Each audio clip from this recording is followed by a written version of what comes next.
Okay.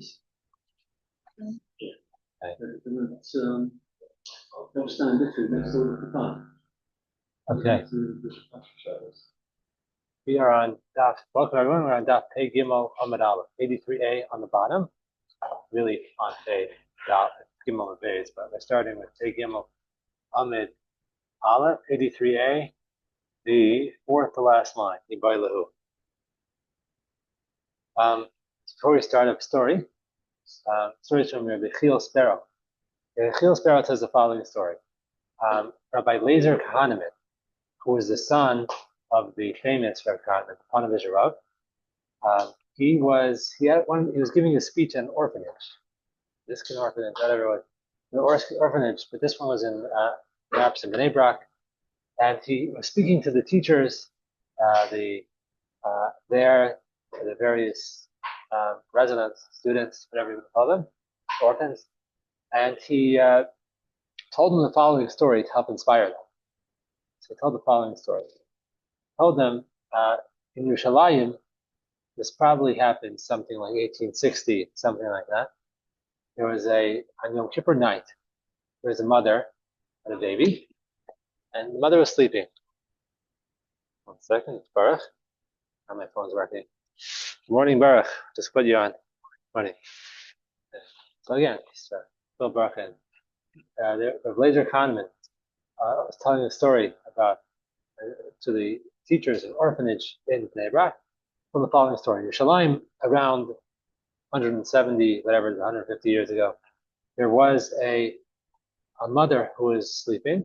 She woke up about 2:30 in the middle of the night in Yom Kippur. And the room seemed very quiet to her. Now, most parents think a quiet room is a good thing, but the Jewish mother always worries a little bit. And she started to worry that she couldn't hear the baby. She went over to the baby. When she realized that the baby was not breathing, she tried to wake the baby up, move the baby, burp the baby, whatever. The baby was not breathing. Quite scary. Yom Kippur night to begin with, any night, but Yom Kippur night even more so. Before I forget, the story in the Shir are Lila Nishmas, my great grandfather, Yitzchak Yaakov ben Shaul Ozer. Your side is today, Yud Kislev side. Right to day of the month, wrong month. Okay. And so she quickly grabbed the baby and ran to the doctor. The doctor in this 1850, 1860, 1870, whatever it was. And Yerushalayim, not the most advanced medicine, I'm sure. The doctor, morning, Joe. Joe is with us. Morning. Okay, it's Joe, if you can see Joe. Good to have you back. Okay, good to see you. Joe, it's coming back. Oh, yeah. Joe. Anyway, he's with us. Always good to have you. Okay, so anyway, so he ran to the doctor. Very frightening. She ran to the doctor. The doctor took the baby. It took a while till the doctor came downstairs. About a couple seconds. That wasn't that long, but takes the baby, examines, says, "Sorry, man, something I could do." The mother said, "Well, can't you just try? Please, just try." I said in Yiddish, I don't know. Try, I don't know what she said. Try. So yeah, I'll try. So he puts the baby down, starts doing, resuscitation. Again, pumping, breathing. Finally, the baby starts crying. Almost miraculously, the baby started crying. The doctor was examining the baby for a little while to make sure the baby's okay. And the baby back to the mother and said, "Baruch Hashem, the baby's alive." And she ran on her way, thanked the doctor profusely for saving her baby. This baby, of Lazer Kahneman said, was his father, or Kahneman, the famous Kahneman, the Panovich Rav, who survived Europe, got out of Europe, and came to Eretz Israel, started the famous Panovich Yeshiva. He started the Panovich Yeshiva, everyone thought he was a little bit crazy. So he wanted to build a building for 1,000 students. So that doesn't sound so crazy today, but 1950, whatever, what it was, people thought, building for 75 would be ambitious, 100, yeah. Now, 1,000, but he had big plans. He was larger than life. He was involved in many projects, fundraising, He was a very dynamic person. So Rabbi Sparrow says that very interesting point he made, that at that point in the baby's life, this was father of Muhammad, that's about 1960, whatever, so father must have been born in like 1860 or something like that, 70, whatever, 80. He says at that moment when he was not conscious, thank God he was able to be revived, he went from lifeless to larger than life. He was not a regular person. He was just all over the place, dynamic, doing things that no normal people do. He says he went from being lifeless to larger than life. So what is the transformation? How'd that happen? It says, there's one thing the mother asked for. It says, just try. This, because that doctor was willing to try. Just try. Went from lifeless to larger than life, he said, as Sparrow said. And I think he pointed out that, we all have times when we're not lifeless, but we seem hopeless at some points. The difference between that and full of hope is just try. So you're going to try. It's not going to work sometimes. You're going to fall. You're going to have to get back up. But that's the difference between lifeless, hopeless, and full of life, larger than life, and full of hope. Just try. If you just try, you're showing Hashem. You daven, you just try. Hashem could take from one extreme to the other. It's just a matter of trying and hoping. Daven to Hashem. That's what Hashem. We too should be zocha to we shouldn't need such school, but if we do need, Hashem should be there for us all the time. That's what Hashem. Okay. So that's today's story. Now we are on Daf Pei Gimel Amid Aleph. Let's position the phone properly. Okay. And the Gemara properly. Okay, so we are on the bottom of Pei Gimel Amid Beis. That's Amid Aleph. 83a. Fourth line from the bottom, right in the middle, it says Ibai Lahu. Where I was going to ask a question. So the Gemara originally asked the question we were discussing with regard to Ksuva and the obligations, or rather the rights of the husband within certain things. We had mentioned that if the husband says, Dinu dvarim en li b'nechasayich, I have no matter or rights in your possessions. If he says that to his wife about the nechse milug, the possession that she brings in or inherits into the marriage, which she maintains control of, but he gets the peiros, and he gets the fruit, the profits. He also inherits her in the event that she predeceases him, and she does not have the right to sell it because he has rights to the fruit, the profit, so she can't sell it. So we said, how far does Lashon go, that terminology? So he said, very limited.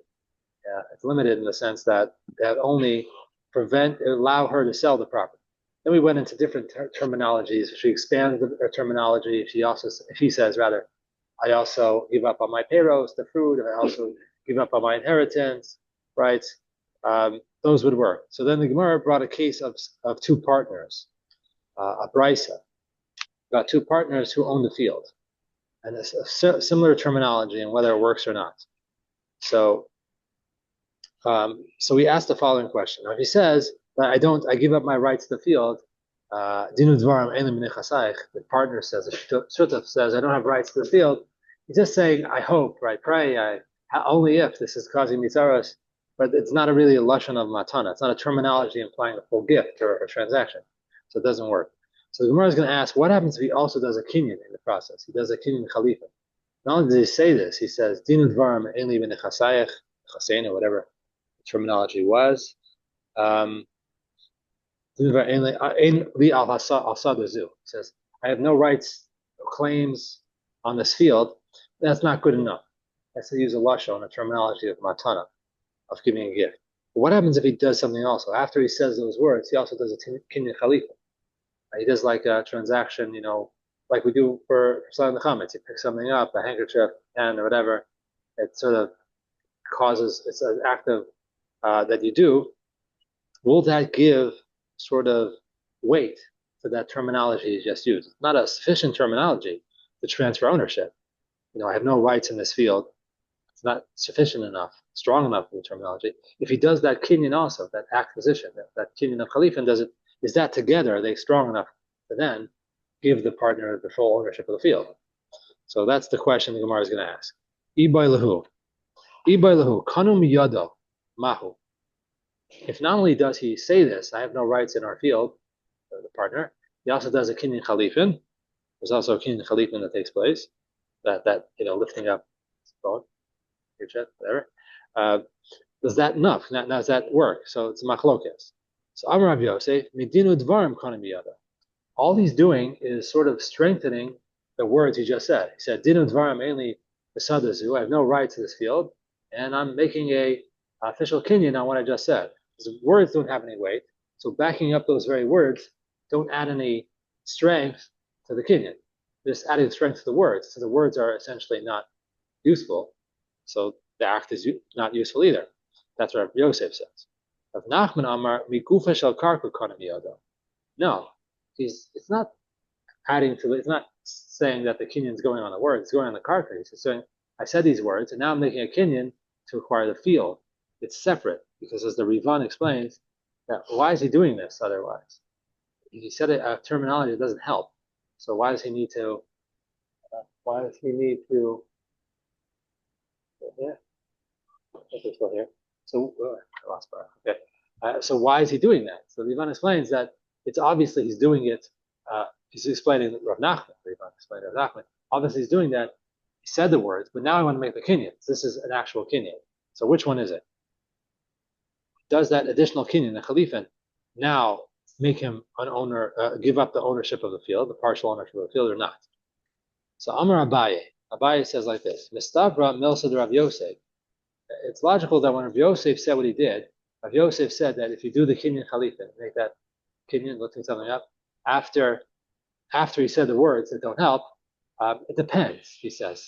It's logical that Rav Yosef meant as follows. But over flip the page, if the case is, sorry, on. Okay, we're back. Okay, but over if, as Rashi says, I'll read the Rashi. Top Rashi. So he said, already said, I don't have any rights to your half of the field. The business partner said to his partner, I don't have any rights to this half of the field. I want to take that other half. He immediately gets up and protests, says, no, that's not what I meant. So there, it's clear that the Kinyan Chalifin they did was not anything more than strengthening this hope prayer, but it's not really an actual transaction. But if he waits a day or two, Rashi says Yomo Yomayim, he waits a day or two, the business partner comes and takes ownership of the field, and the other business partner, or the former business partner in the field, waits 2 days to make his complaint. Obviously that's not a good complaint. And when he did the Kinyan Chalifin afterwards, saying these words, he obviously meant for the business partner to take ownership, real ownership. He wasn't just saying it, complaining about his field, or whatever. It really meant. Okay, so. Don't quite understand that.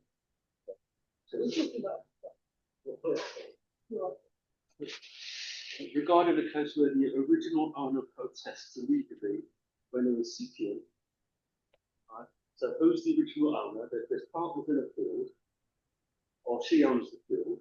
We're talking about partners now. They're partners. They're partners in the field. Yeah. Who's the original owner?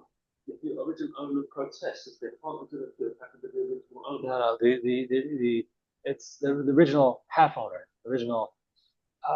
Protesting two halves of the field. This is one half of the field, and this is the other half. It's not really like that. The ownership, it's half of the field. Yeah, it's half of the field. So the original owner, they're both original owners, but the original owner who now said, I don't want possession of this field, and he did a kinyan. And then what says? Yeah, about that. Yeah, but about you got me. The Mishnah says, I have neither claim nor argument with respect to your property. Oh, no, that was the Mishnah about the woman and the husband. Right. This is the Bryce a little bit later in the Gemara. This talks about business partners. One business partner says, I don't want anything to do with this field. He gives a kinyan, and then Abaye says that the way we interpret Rav Yosef is it depends if the guy who relinquishes rights to the field complains right away. If he complains right away, obviously he wasn't serious about his kinyan chalifin, do this acquisition. He was just saying, I really mean it, that I hope that I don't really have this field, but it's still mine. because he complained right away, made a protest right away. When the guy comes to take full ownership of the field. But if when the guy, his business partner, comes to take full ownership of the field, and the original owner, call him that, the guy who quasi sort of kind of relinquished his rights to the field, doesn't say anything for 2 days, well, it's clear that he really meant it. When he did that in the Khalifa, he meant business, business transaction, give up the field. That's why he did it in that way.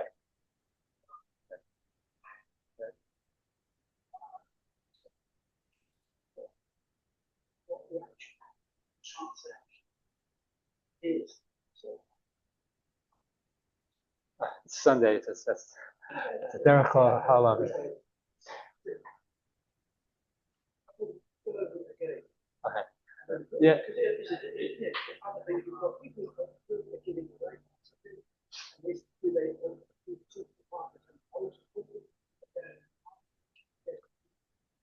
Right.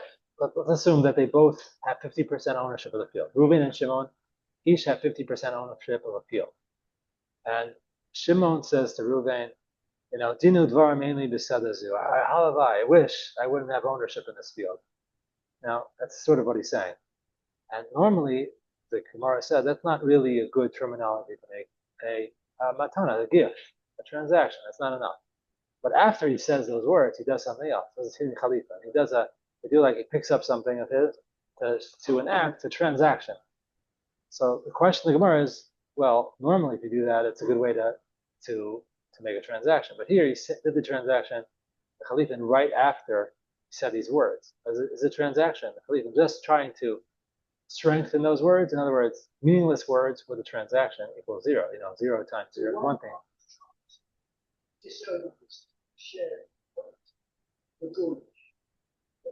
Right. The question is, was he serious or not? Because normally if you just... Yeah. I'm sorry, yeah. Right. Yeah. So the question, when you just use those words, dinu dvar mainly besadazu, we really said that that's not strong enough to relinquish your rights. But he does a kinyan also. He does a kinyan. So according to Rav Yosef, that's nothing. You do a kinyan on a word. Your kinyan's going on the words. You're like strengthening the words. Your words are zero. You multiply zero, so to speak, by anything. Well, it could apply to land. We could make it work, theory. But the problem is that what is he doing this kinyan? He did the kinyan right after a meaningless terminology, saying like, I want to buy your field, but let's do a kinyan, with money later, whatever, Right, that's what Rav Yosef says. Yeah, Rav Nachman says, as the Rivan explains, well, why is he doing this kinyan? If he doesn't mean it, why is he doing the kinyan? He must be doing the kinyan because he really wants to do something to transact the field, give the field to his business partner. That's what the Rav Nachman says. So the Gemara said that one partner says to the other partner, I'm giving up my section of the field you can have it with the greatest pleasure. Right. And the partner says, no, I don't want it. If you protest immediately, no, I don't want it. Well, actually, the one who spoke is the one who's giving up, not the one who's getting. The one who wants to give up his theory gives up. Says, I don't want. His terminology is not strong enough for the second partner to take the land. Right. Correct. Yeah. It's in my bedroom. Yeah. Right. It doesn't not a profitable piece of land. Yeah. Okay. So let's continue. Amar Meimar, second line. Amar Meimar. Meimar says, Hilchasa migufa shel karka kanu yada. Halacha is, Meimar says, halacha is migufa shel karka kanu yada. Like Rav Nachman, when he picked up, shouldn't say that. He says the halacha is that when he did the kinyan, Khalifa, he meant to transact the field, give the field over to in full to his business partner. That's what he meant. So Amar le Ravashi. Ravashi says back. Amar Ravashi Rav Meimar. Ravashi says Rav Meimar. Ba'orer or ba'ome? What's the case that you're saying halacha is that what's the case? We made a distinction before. If you go ahead and you protest, so that shows you had no intention. But if you were quiet, in that sense that sounds like you really wanted to have him make the transaction. So which one is it? So L'may Nachmi, what's the practical difference? So Rav Yosef. Like Rav Yosef. You remember Rav Yosef said before that makes a distinction.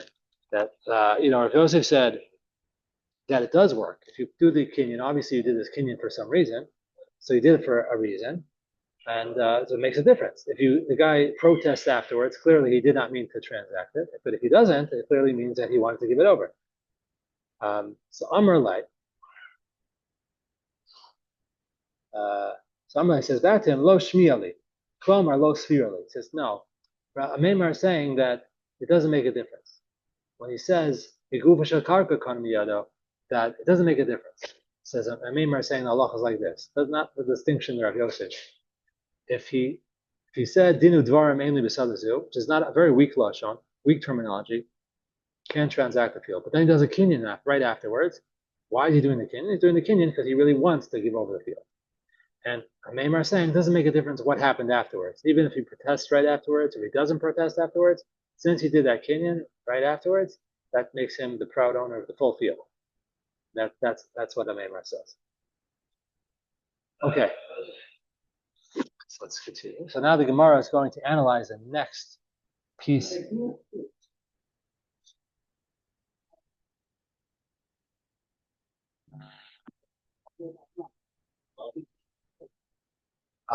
But we brought a Raisa that talks about an owner of a field to bring a proof to the case of not Yivam, but a normal marriage. Previously, I was on Wednesday, we were talking about a Yavama, and then we switched the marriage, made the whole switch. Not Yavam anymore. We did talk about Yavam briefly, but let me just make sure I'm right and not talking about Yavam. No, we're talking about in Zazvenose, Yachifilan Suanami, Suyada. All right, okay. We just brought a raya, a difference between Shemaris Yavam. We're not talking about a Yavam anymore, right? As very complicated 4 words that we tried to define yesterday at the end. But we're talking about, we're bringing this as a raya to a regular case, not Yavam, a regular case of a woman and husband that marry, and she brings into the Nisuin, or she inherits while she's in Nisuin, property that she holds rights to essentially, but he gets the profits, the fruits, inherits that property from her if she predeceases him, and he cannot sell it. She cannot sell it because he has profit rights in it, fruit in it, payros. So that's what we're bringing that in. Right? We'll talk. That's a different thing. The chachila, the diavad, how it works. Yeah. Okay. How that works. Okay. Different opinions. Okay. Yehuda. What are they up to? Oh, no, sorry. Imkain lama kasav lo. So the Gemara said like this. The Mishnah said, sorry. The Mishnah, now we're going to analyze the next part of the next couple of words in the Mishnah. The Mishnah said if a man says to his wife, he says, I don't have any rights. Dinu dvarim ainli minechasai. I use that terminology. I don't have rights or power or benefits in your property that I brought into the marriage. So it doesn't work. He still has rights to the payros. He gets all the profits. He inherits her. So the Mishnah asked, so what is he saying it for? So the Mishnah said, because if she sells it, lechatchila, she can sell it. Let's put it that way, like the Rashi says that. There's the Iri. No, it's the Iri. There's Rashba. I don't remember. Somebody says that even the lechatchila, she can go ahead and sell it with this condition. Okay, so the Gemara is going to ask a question. Okay, the terminology is very weak, but it's only strong enough to allow her to sell the property. That's the only thing you can do. So the Gemara is going to ask a question.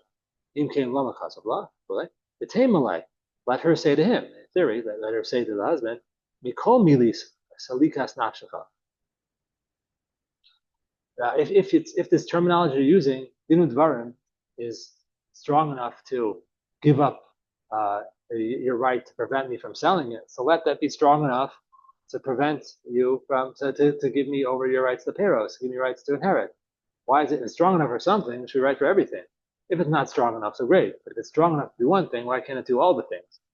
If it's strong enough to give up your rights to one of the 3 things that are coming to you, why can't it give up all 3 things that are coming to you?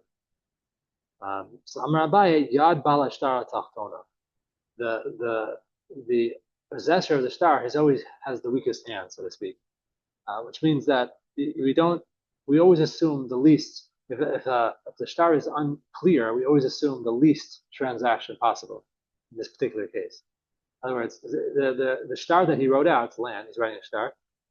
He wrote, to her, I have no rights in your property.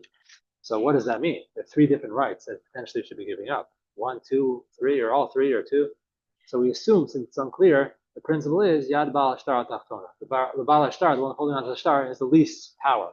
Since his star is unclear, it didn't say what its rights are, so we assume, halacha assume, that he has the least of the possible rights in this case. And we assume the least possible right he's getting is the right to take ownership of it, to sell it, that she could sell it. So you may be asking, well, that doesn't seem like the least of the three. And Mara's going to ask that question. I mean, selling the property, that's like a pretty big right. But again, the fruit doesn't sound like such a big right. The Mara says, the ema miperi, maybe say that the fruit, that's what he's giving up. That's the least that's, you sell the property, it's for good. It's leperos, it's one-time thing. The apple tree will grow more apples next time.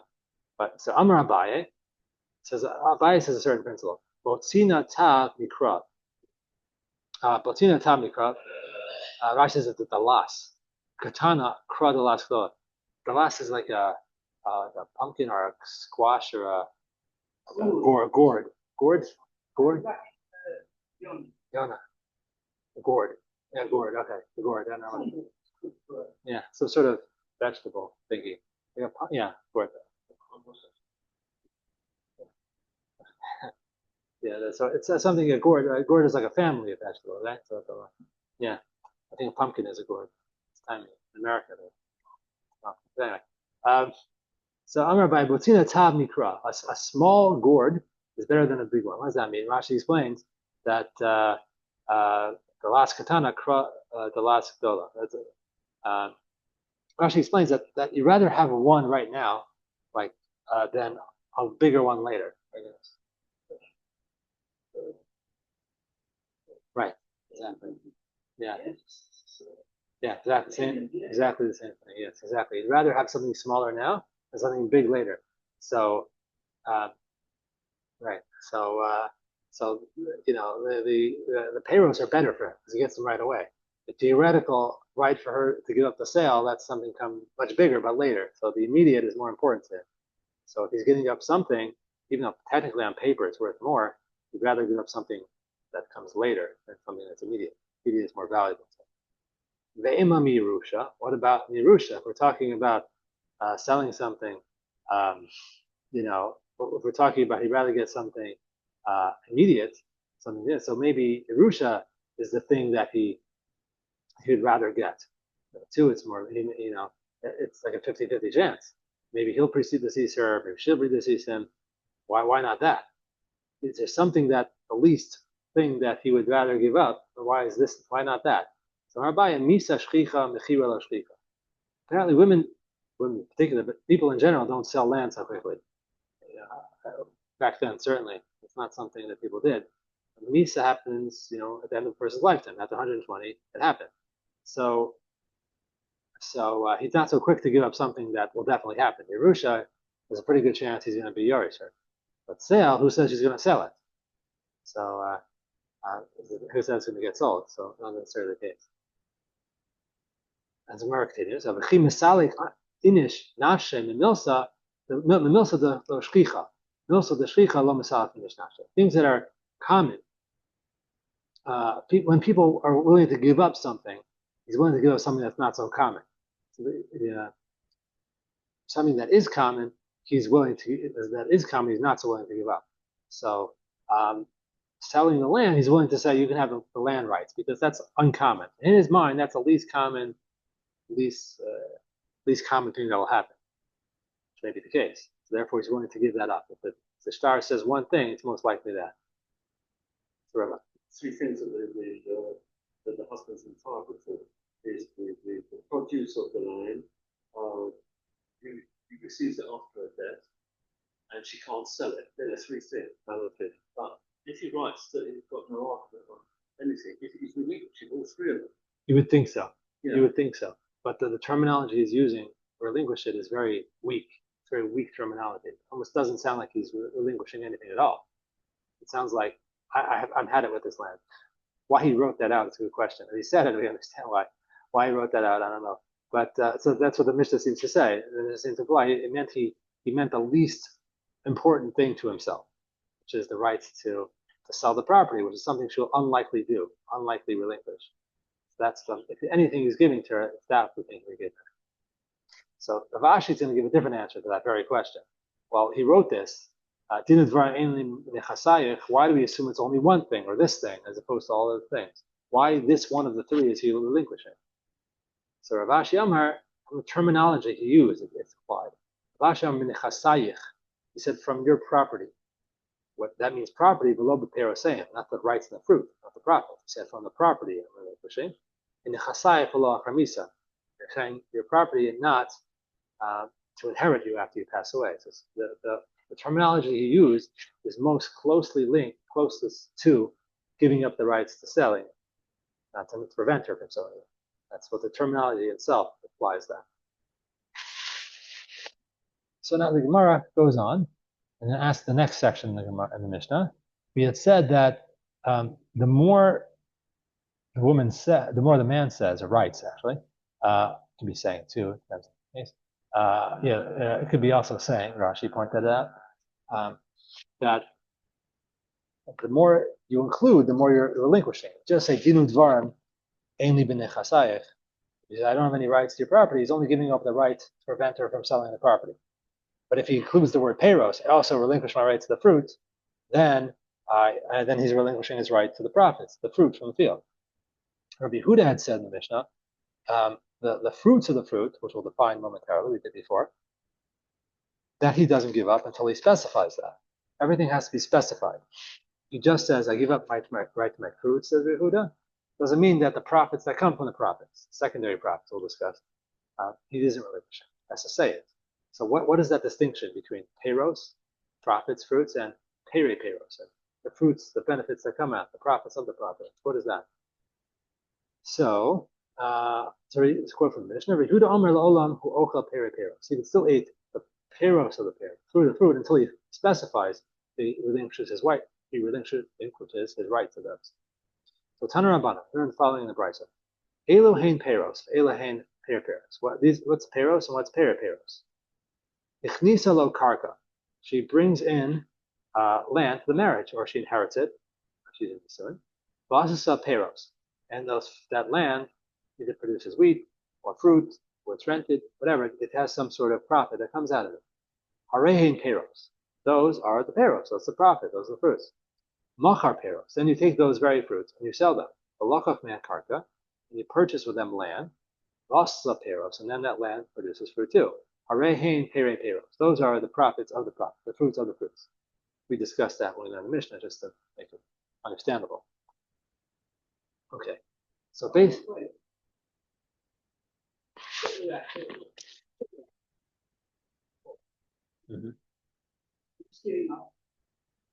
That right. And then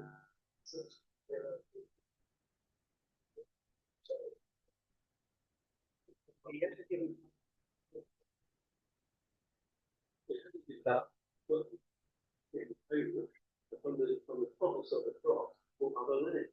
It's also produced right. So I think we're talking about there's two things to discuss. One is that he says, I give up my rights to the payros. So this year's payros, he's given up to the wife.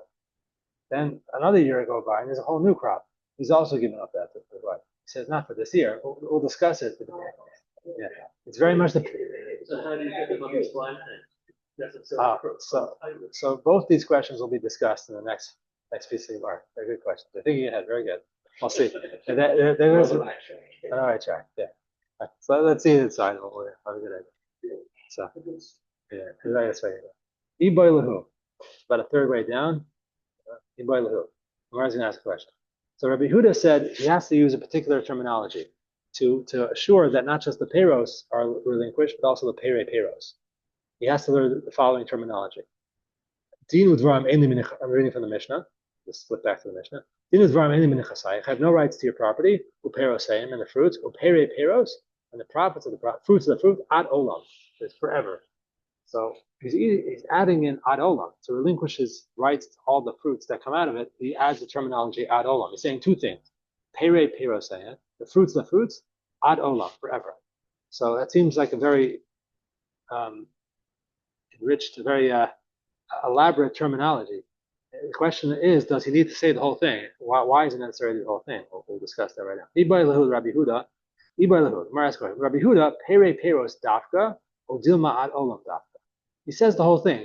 To relinquish his rights to the pere peros, the fruits, he has to say the terminology, pere peros ad olam. He has to say the whole thing, whole statement.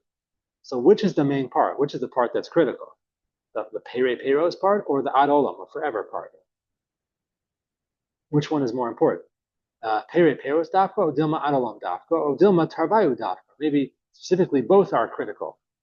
We think both are critical. Said it, right? So intim salomar, if you'll say intim salomar pere peros dafka, the terminology that is critical is pere peros. He'll say that. So ad olam lamali. So why does the Mishnah say that? Why does he have to say that ad olam, forever? Or kamash malan, Mishnah is coming to teach you the following: Kivin the kasav la pere peros, since he wrote in the contract to her, is relinquishing his pere peros, the fruit of the fruit. Kiman the kasav la ad olam dam. It's as if he wrote forever. You don't necessarily have to write it, but if you write it, it's as if you wrote it forever, because that's what it's like. Imtim salom or ad olam tafka. If you say that the terminology that's critical to relinquish his rights to the pere peros is ad olam, forever. Pere peros lamali. So why do you write pere peros? Just say ad olam. Kamash malan afagav because of la pere peros. Even though you write pere peros, because of la ad olam. If you would write ad olam in, be low. If you did, then you wouldn't have it. It's a critical aspect to it. The imtim salomar tarvayu. Oh, I'm sorry, I skipped the line. Sorry, 1 second. Let me go back. I think I skipped a word or two. The imtim salomar ad olam dafka. If you say that the word ad olam, forever, is the terminology that's critical, pere peros lamali. So why do I have to write pere peros? Or kamashman, it's coming to teach you afagav because of la pere peros. Even though you wrote to her that she has rights in the fruit of the fruit, because of la ad olam in. If he writes ad olam, then in, then that does work. But low. If she buys another land with the money of the crops, that if he doesn't work utility, then he is entitled to the crops of the second produce of the produce. Yeah, we'll discuss that. Yeah. That she buys the land, not he buys the land. She buys the land. Yeah, that's right. Yeah, right. Rimtim salomar tarvayu, and if we say that both are important, rimtim salomar tarvayu. Sorry. Intim salomar tarvayu. If you say that both terminologies are critical, sorry, look at both screens at the same time. Never works for me. Intim salomar tarvayu.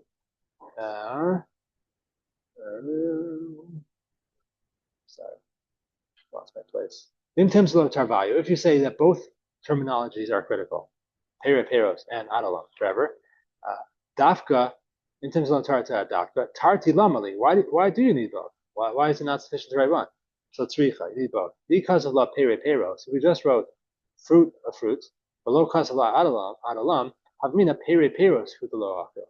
You would think that he's relinquishing his right to the fruits, and then the fruits that come out of the fruits. While pere de pere peros, but like third generation fruits, you get fruit, sell them, buy land, produces produce. Sell that produce, buy land, and then produces produce. You would think that third generation, if you want to call it, achil, he can still eat those. Therefore, I write ad olam. Teach you, no, it doesn't stop, keeps going. He's relinquishing everything, infinity. He said. Because of la ad olam, if he says forever, below cause of pere peros, he doesn't write pere peros. Havamina lo peros card. It's only going on the peros. But he meant forever. Because of ad olam lachas peirit, we just wrote forever. You would think that forever is going on initial fruit, like you were saying, Peretz. That means every year, this year's produce, and you eat it. Then the next year's produce, you eat it. That means forever he's relinquishing it. Therefore, teach you that not only Peros that every year it produces, but Peros, if you sell them, you get land, and then it produces more fruit, that's also included. That's why I had to use both terminologies. So the sheep is She's off the land, right? It's her land, yeah. Okay.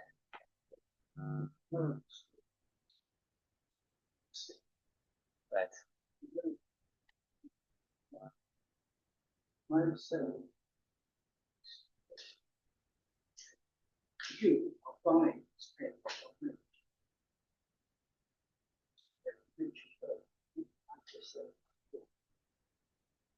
But you're very upset.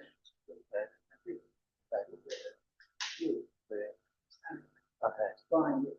Right. Okay. That's right. Yeah.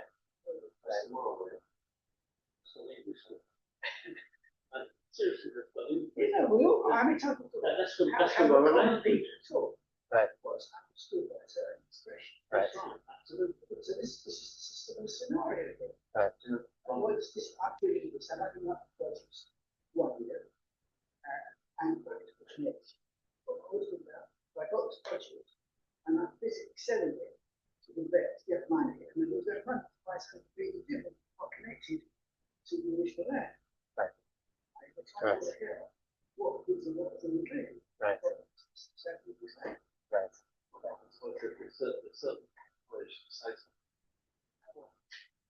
How are you? Right.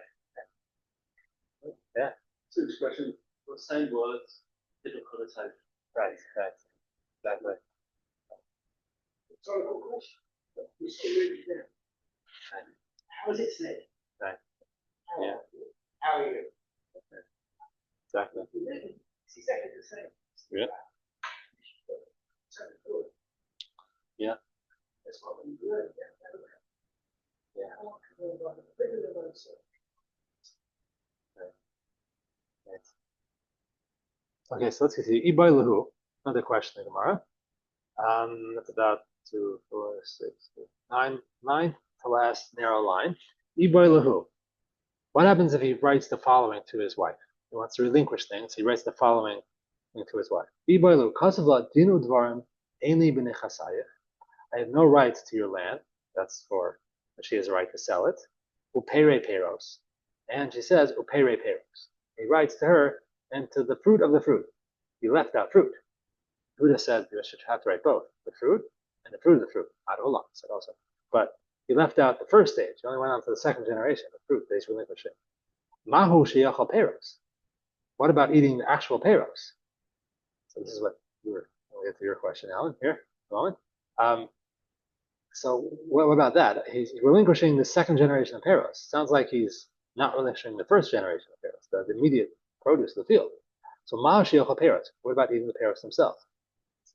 Peri peros salik nafshe. Perhaps we say only from the secondary peros he is absolving or is giving up. A peri lo salik nafshe. But from the actual first fruits he's not. Or dilma, or perhaps mikol mili salik nafshe. Perhaps for everything he's giving up. Like certainly to Kal Vachomer, he's giving up this, and certainly he's giving up that. Yeah. So Dosik Marsha points out it's like this. We always list a couple of terminologies here. And what's going on? Does he mean? The previous piece. Okay, so remember the 4 possibilities. Oh, actually, the Marsha is on the last piece. Okay, talks about Dafka, whatever. It's okay, too confusing. I bring it back in at this point. Confuse myself. Okay. Anyway, so what he says that he leaves out the peros part in his contract. He writes to his wife, I resolve, I give you rights to sell the property. Upera peros, and the secondary peros, secondary fruits that come out. He left out the first fruits. What does he mean by that? Does he mean, well, I'm keeping the rights to the original fruits, just letting you have the second fruits, or does he mean everything? That's certainly, Kal Vachomer, relinquish the rights to the secondary, certainly the first ones. Okay. The Gemara says, Pshita. It's obvious, self-evident. Obviously, If he said, I'm giving up the pere peros, the secondary fruit, obviously he's giving up the first fruit too. Because he's saying, I'm giving up on the first fruits, I'm sorry, the second fruits, pere peros. Kivan de achlina leperos, pere peros mehecha.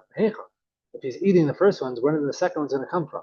He's absolving, if he's relinquishing his rights to the secondary peros, but he's holding on to the rights to the first ones. How are we going to get there? You have to sell them before to buy land, plant them. He's obviously eating some. I shouldn't say some, that's the answer. But he's eating them. For eating them, obviously, the Gemara says, it means that when he's giving up the rights to the fruit of the fruit, he's obviously giving up the rights to the fruits also. If he didn't give up the rights to the fruits, you never have any remaining fruits, but sell them to buy land to get secondary fruits. So the Gemara says, no, wait a second. According to your reasoning, look back to the Mishnah. Haditnan, that which learned in the Mishnah, Rabbi Yehuda Omer, Yehuda said, Olam hu ochel pere peros, you could always eat the pere peros, until they specify this terminology that has to be pere peros or pere peros ad olam. He has to use that terminology, or else if he doesn't, then he hasn't relinquished his rights to eat the fruit. So you can say the same thing. If he doesn't use that terminology, kivan dachlinu lepere pere peros mehecha. If he's not relinquishing his rights to the fruits itself, pere peros. When he says that, obviously, pere peros mehecha. Where is he getting the pere peros? They have to be. If they're getting eaten, obviously, there's no secondary fruits. Elam v'deshaira hachanami v'deshaira. Obviously, we're talking a case. Yes, he can maintain the rights to the fruit itself, and yet there'll still be secondary fruits, because it doesn't mean he eats all of them. We're talking a case where he leaves some over. He eats 60% or whatever of the fruits, because he hasn't relinquished his rights. And the secondary ones, he's relinquishing. He'll sell the remaining 40%, get land with it. That will produce fruits, and that he can still give. So when you say, what we conclude here is that when you say, if you use the terminology that man writes to his wife, I relinquish my rights, you have a right to sell it, and I'm relinquishing my rights for the secondary fruit, that doesn't necessarily mean he's giving up his right to the primary fruit, the fruits come out, because he could eat those fruits, 80%, 60%, and still have left over that's able to be sold, and then make secondary fruits from that piece of land he purchased. So it's not necessarily a proof. We don't know, in other words. When he says this, he leaves out that first fruits. He only talks about the second fruits in his contract. We don't know. It may be that he's relinquishing the rights to the first fruits, maybe not. We don't know. That's how we leave it like that. So, according to the bar, the produce of the produce, unless you mention the primary, he's entitled to the parish, right? And he can sell that. He'd sell that. By his own land. He could. And that's not the produce of the produce, but that's his own. Right. His own crop. But if she buys land, that's right. Yeah. And it's the produce of the produce. Right. Then Right. He might be not entitled to that. Right. Produce. Correct. If he's entitled to the fruit, he sells it, so that when he sells this hit. Right. If not, then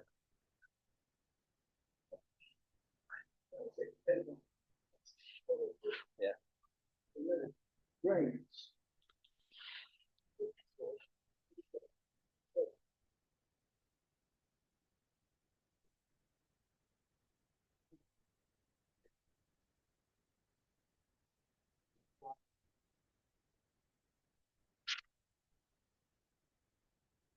Yeah.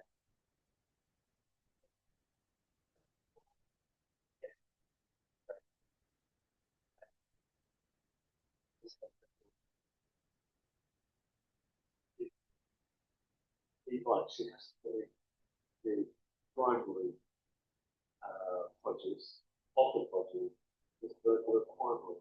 Right. That's that word. It's not quite so the Polish of the first produce. Right. Right. Okay. So let's just do a little bit more. Probably have to come back to this tomorrow, but a little bit of a complex piece. Not super complex, but it's okay. Amar Rav. Rav said, "Halach kirsh." Oh, I left out the Mishnah's quote. But Shimon Gamliel Omer. Shimon Gamliel says, even if he writes in the contract to her that or it be verbal when it comes to the contract, he writes, I absolve myself of the right to inherit I'm sorry. He says he absolves his right to. He relinquishes his right to prevent her from selling it. She can sell it. And he relinquishes his right to fruits and the fruits of the fruits. And he says, I relinquish my right to inherit the property. He says all that. Rav Shimon Gamliel says you cannot relinquish your right to inherit. That's from the Torah. Torah, it's masna mashachas b'Torah. You are making a stipulation, a condition, against what the Torah says. The condition that you're not going to inherit her. The Torah says you are going to inherit her. So you can't do that to the Shimon Gamliel. Even if you write it in the contract, he will inherit her nichsim miluk property. That's what Rav Shimon Gamliel said. So Amar Rav, halach Rav Shimon Gamliel. That's true. We paskin like Rav Shimon Gamliel. That the land, if he says he doesn't want to inherit her, he still inherits her, but not for the same reason that Rav Shimon Gamliel says. My halach Rav Shimon Gamliel, what does that mean? Halach is like him, but we don't say for his reason. Ilim halach Rav Shimon Gamliel, Damar imesa yershena. Halach is like Rav Shimon Gamliel, that if she dies, he still inherits her, even though he made a condition that he won't. But not for this reason. The Rav Shimon Gamliel sabar masla mashach sabatara tenol bato. Because Shimon Gamliel says if you make a condition that runs against the halach of the Torah, the condition is invalid. That's not the reason why that he still inherits it. Rab Savar Tanel Kayim. Rab holds that if you make a condition against what the Torah says, it stipulates the condition is still good. We'll talk more about that tomorrow, though, right? Because Savar, Rab holds Yerushas Habal Rabbana. He goes, no, inheriting a wife is only from the Rabbana, it's from the rabbinic. And so really, he's saying, I don't want to inherit her. Inheritance would be rabbinic, the Rabbanan. He says, I don't want to do it. Should be fine. But the Chachamim strengthen their law that a man inherits his wife. So even if he says in his contract, they relinquish that. They undo it, so to speak. They have the right to do that. Certainly when it comes to money matters. So that's why. So according to Rab, if he writes, I don't want to inherit you, you're mixing miluk, he still does, like Rav Shimon Gamliel says, but not because the reason. Even though he made a condition against the Torah, that would work according to Rab. It doesn't work because it's rabbinic. You make a condition. The rabbi said, no, it does not work. Make a condition that you can't inherit her. The rabbi says, we say you do inherit her, make our law very strong, you will inherit her. We'll discuss that more tomorrow. This whole piece. It's back and forth. Yeah. Okay, thank you everyone for coming. Thank you, Rabbi. Thanks. Thank you. Oops. See you tomorrow. Have a good day.